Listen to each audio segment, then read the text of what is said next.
네, 안녕하세요. 저는 학교를 운영하고 있지 않고요. 학교에 고용되어 있는 사람입니다. 가톨릭 대학교에서요, 심리학을 가르치고 있습니다. 양재원이라고 합니다.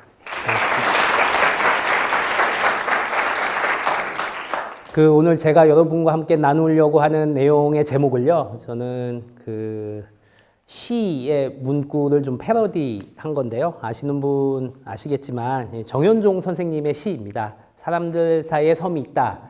그 섬에 가고 싶다라는 건데요. 그러니까 사람들 관계에 있어서의 고립이나 소외감에 대한 그리고 그 관계에 대한 소통에 대한 이야기를 담은 시였는데요. 저는 그걸 약간 패러디해서요. 사람들 앞에 서면 두려워하는 사람들이 있고요. 저는 그 두려움이 어디서부터 발생하는지 그리고 그 두려움을 어떻게 해결할 수 있는지에 대한 해결까지는 아니고 관리할 수 있는지에 대한 얘기를 저의 예를 통해서 한번 나누어 보려고 하고 있습니다. 사회불안이라는 건 사회적 상황에서 극도의 불안감을 느끼는 상태입니다. 사실 사람 모두 다 그런 일반적인 정서들을 느끼죠. 아주 일반적인 감정입니다. 지금 제가 느끼는 감정도 사실 사회불안이라고 할 수 있죠. 근데 일부의 사람은 그 감정의 정도가 굉장히 심하고 그리고 회피하고 그런 상황을 도피하는 일련의 과정들을 거치게 되고요. 그런 과정을 거치게 되면 그때부터는 사회불안 장애라는 정신의학적 진단을 받게 됩니다. 제가 그 연구를 하는 사람이고요. 말씀드린 것처럼 사회불안을 어떻게 느끼게 됐는지 그리고 그 문제를 일부 어떻게 해결했는지에 대한 말씀을 글쎄요 제 예를 통해서 한번 나눠보고자 합니다. 저의 얘기인데요. 좀 민망하긴 하지만 같이 들어주셨으면 좋겠습니다. 제가 대학교에 입학했었을 때입니다. 제가 대학교 1학년 때였는데요. 여기보다 훨씬 더 큰 강의실에서 제 친구들에게 제가 가지고 있는 굉장히 중요한 의견을 저희 학과를 대표해서 발표할 일들이 있었습니다. 제가 몇 마디 던지질 않았는데요. 사람들이 너무 심하게 웃더라고요. 내가 말하는 게 그렇게 재밌나? 내가 강의를 그렇게 잘하나? 라는 생각에 나름 좀 뿌듯했습니다. 근데요, 끝나고 나와서 너무 궁금했어요. 사람들이 왜 그렇게 웃었는지. 그래서 친구 하나한테 물었습니다. 야, 왜 이렇게 웃냐? 내가 그렇게 재밌었니? 라고 그랬더니 그 친구가 한마디를 던지더군요. 야, 너 웃겨. 왜? 너 혀 짧은 소리를 내. 정말? 저는 몰랐어요. 제가 20살을 살면서 제 발음이 그렇게 후지다는 걸 잘 몰랐습니다. 제가 집에 들어가서 카세트 테이프에 제 음성을 녹음을 하고 그리고 그 녹음을 재생해서 다시 들어봤어요. 짧더라고요. 혀 짧은 소리가 나고 그 다음 제 음색은 전 되게 중저음의 아주 중후한 남성의 음색이라고 생각했는데 생각보다 앵앵거리는 음색이더라고요. 제가 굉장히 싫어하는 남성의 음색이었습니다. 최악이었습니다. 발음도 나쁘고 음색도 좋지 않은. 근데요, 저를 더 힘들게 만든 건 제가 20살을 살면서 그걸 몰랐다는 거였어요. 그리고 이제야 알게 됐다는 게 저를 더 고통스럽게 만들었습니다. 왜 그랬냐? 20년 동안 사람들이 그걸 봐왔을 거 아니에요. 그리고는 속으로 얼마나 비웃었겠습니까? 별별 생각이 다 들기 시작했습니다. 사람들이 내가 하는 이야기를 들으면 지금까지 계속 비웃었겠구나. 제가 느꼈던 수치심이라는 것, 그리고 제가 느꼈던 일종의 모욕감 같은 것들이 저를 구석으로 몰기 시작했습니다. 그때부터 제가 할 수 있었던 선택은 도망가는 거였습니다. 근데 우리가 일상의 삶으로부터 도망갈 수는 없잖아요. 제가 도망갈 수 있는 유일한 방법은 될 수 있으면 사람들 앞에 서지 않기, 그리고 공개적인 장소에서 공개적인 대중을 향한 이야기하지 않기, 수업 시간에 대학에서 이제 강의를 듣게 되면 발표하는 강의들이 있는데 그런 발표 강의는 될 수 있으면 철회하기. 제가 그런 방식을 통해서 그런 사회불안에 대한 아주 부적응적인 방식의 대응들을 해왔습니다.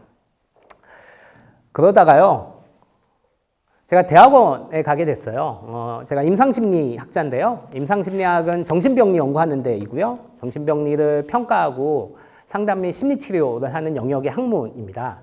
임상심리학을 하는 사람들 중에 상당수는 자신의 가지고 있는 문제를 이해하고 그걸 해결하기 위해서 이 전공을 선택하기도 하고 그 전공 내에서 세부 전공을 선택을 해요.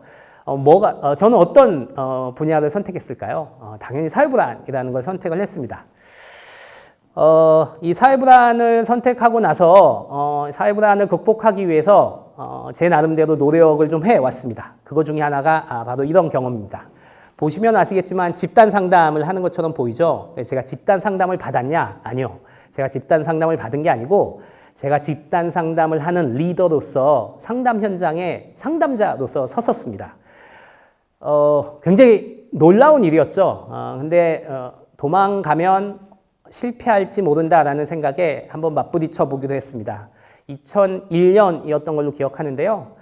당시에 중학교 2학년 학생들의 각 학교별 말썽꾸러기들이 있잖아요. 그 말썽꾸러기 남학생들을 대상으로 집단 상담을 해보라고 제 지도교수께서 권해 주셨습니다. 공감을 잘하는 여학생도 아니고 모범생도 아닌 말썽꾸러기 남학생들을 대상으로 한번 해보자라고 생각을 했는데 제 머릿속에는 계속 돌던 생각은 혹시 걔네들이 나를 보고 비웃으면 어떡하지? 라는 생각이었습니다. 아니나 다를까요? 집단 상담을 하러 가서 제 인사를 하고 제 소개를 한 후에 집단 상담을 시작하려고 그럴 때 아이들이 깔깔깔거리면서 웃기 시작했습니다. 3명의 남학생이었습니다. 그 중에 한 명의 학생이 막 웃으면서 저를 향해 이렇게 얘기하더군요. 쌤, 혀 짧아요.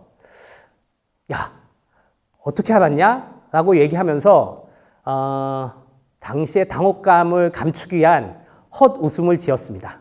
근데요, 그 다음에 그 친구가 했던 얘기가 저를 굉장히 다르게 생각하게 만들어줬는데요. 그 당시 그 친구가 했던 얘기가 아직도 귓가에 맴돌고 있는데요. 근데요, 괜찮아요, 쌤. 똑똑한 교포 같아 보여요. 이거 무슨 얘기지? 이게 언제적 얘기냐면 2000년대 초반에 여러분 혹시 박찬호 선수 아세요? 박찬호 선수가 메이저리그에서 아주 스타로서 한창을 날리실 때 인터뷰를 할 때 보면 저하고 좀 비슷한 발음으로 인터뷰를 하셨어요. 이런 표현 많이 쓰시고요. 그거 같다는 거예요. 신기하다.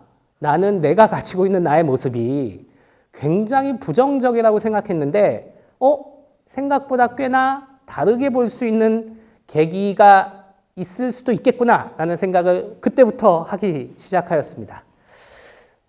두 번째 계기는요. 제 박사과정이었습니다. 학생들이 저의 스승이라는 생각을 좀 하는데요. 박사과정이 들어서니 제 지도교수가 이제 너는 강의를 해볼 때가 됐구나. 이제 강의를 한번 해보렴 이라고 얘기하면서 제가 공부하던 학교에 이상심리학이라는 강의를 해볼 걸 제안해 주셨습니다. 여러 가지 이유가 있었는데요. 제가 당시에 결혼도 했고 제 처는 애를 낳았는데요. 제가 돈벌이를 못하고 있었습니다. 그래서 강사라도 하면서 돈을 벌어야 되겠다라는 어떤 절체절명의 목적이 하나 있었고요. 두 번째 목적은 아까 말씀드린 것처럼 도망가다가는 영원히 구석으로 몰리겠다라는 생각에 한번 도전해 보기로 했죠. 강의 준비를 되게 열심히 했습니다. 그리고 제가 잘 아는 분야이기도 하고요. 제가 연구하는 분야이기도 했었고요. 그때 대학교 1학년 때 아까 말씀드린 너 몰랐어? 혀 짧아 라고 얘기했던 그 놀렸던 친구가 저를 찾아왔습니다. 근황을 묻더군요. 너 요즘 어떻게 지내니? 난 박사과정이야. 그래, 돈은 어떻게 벌어? 지금까지 못 벌었는데 이제부터 벌 생각이야. 어떻게? 학교에서 강의를 하기로 했어. 그랬더니 이 친구가 배꼽을 잡으면서 웃어요. 또 올 것이 왔구나 라는 생각을 했는데요. 이 친구의 얘기가 저는 좀 다르게 들리기 시작했습니다. 네 강의가 재미는 있겠다. 왜냐하면 너는 말만 하면 웃기거든.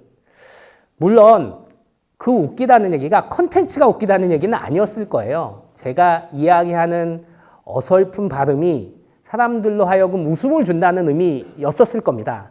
근데 그때는 저에게 조금 다르게 들리기 시작했습니다.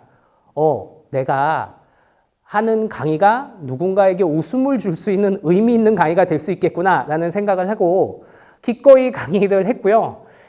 좋은 결과를 얻었습니다. 그때 제 강의를 들었던 학생들이 저에게 좋은 강의 평가를 해줘서 그 해에 제가 우수 강사상을 받았고요.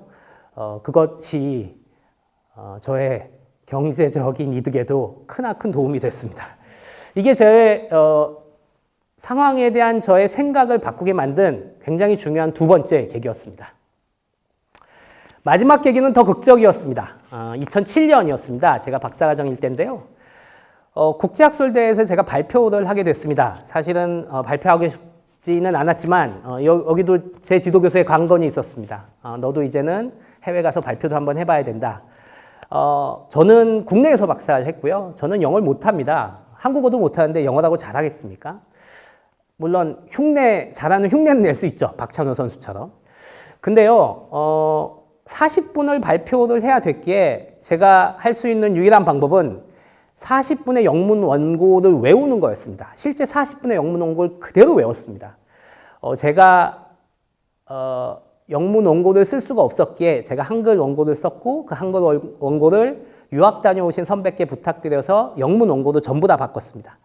그리고 그 40분을 다 완벽하게 외워가지고 공항에 가서 출국 수속을 밟고 있었을 때입니다. 그때 저희 아버지가 저한테 문자를 하나 보내주셨어요.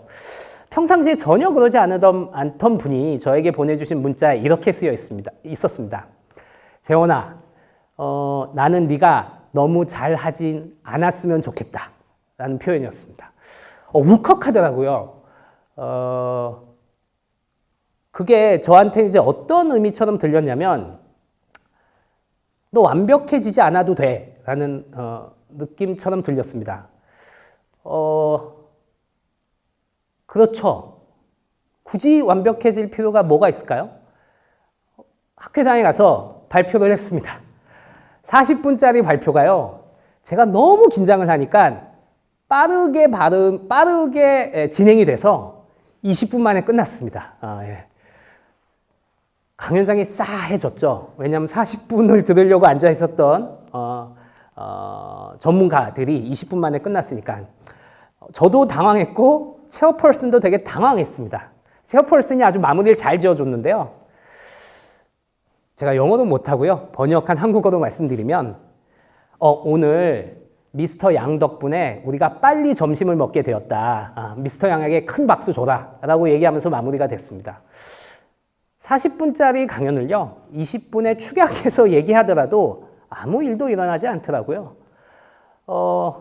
완벽해질 필요가 없었습니다. 예. 그리고 빨리 점심 먹고 학회장을 빠져나와 좋은 여행을 했습니다. 그게 저의 불안을 낮춰주게 만드는, 그리고 저의 상황에 대한 저의 생각들을 바꾸게 만들어줘서 기꺼이 저의 불안을 조절할 수 있게 만들어준 세 번째 계기였습니다. 이렇게 말씀드리고 싶습니다. 불안하면 안 좋은 거 아니에요? 예, 불안하면 안 좋습니다. 근데요, 만약 불안이 없다면 어떻게 될까요?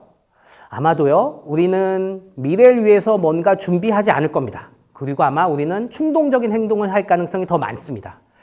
불안이라는 건 우리가 위험과 위협으로부터 우리를 준비하게 만드는, 어쩌면 자연 선택되어서 우리에게 적응의 기제로서 남아있는 진화의 산물일 겁니다. 불안해지는 것은 결국은 우리로 하여금 미래를 준비하게 만드는 가장 중요한 요소라고 저는 생각합니다. 따라서 불안이라는 건 없앨 수 없고 없애서도 안 되는 거죠. 불안은 조절하고 통제해야 하는 겁니다. 그러면 어떻게 조절하고 통제할 수 있을까요? 저는 제일 중요한 건 결국은 내가 가지고 있는 나 자신을 일단 인정하고 수용하는 거라고 생각합니다. 저는요, 제가 가지고 있는 짧은 혀를 인정하고 수용하지 않으면 저의 삶이 바뀌지 않는다는 걸 알기 시작했고요. 그리고 저는 기꺼이 그걸 인정했습니다. 그리고 제가 할 수 있는 걸 할 수 있도록 몰입하기 시작했습니다. 그래서 저는 강의 준비하는데 훨씬 더 많은 시간을 쓰고요. 그리고 꽤나, 저는 그렇게 생각합니다만, 꽤나 저의 강의를 듣는 제 학생들은 제 강의를 좋아한다고 생각합니다. 글쎄요, 여기는 제 강의를 듣는 학생이 없으니 그냥 저의 주장을 일단 인정해 주시길 바랍니다. 만약 사람들 앞에 서는 것들을 불안하신 분들이 있다면, 혹은 일상에 전반적인 불안을 경험하시는 분들이 있다면, 저의 경험이 여러분들의 불안을 관리하는 전략들을 세우는데 조금은 도움이 되셨길 바랍니다. 감사합니다.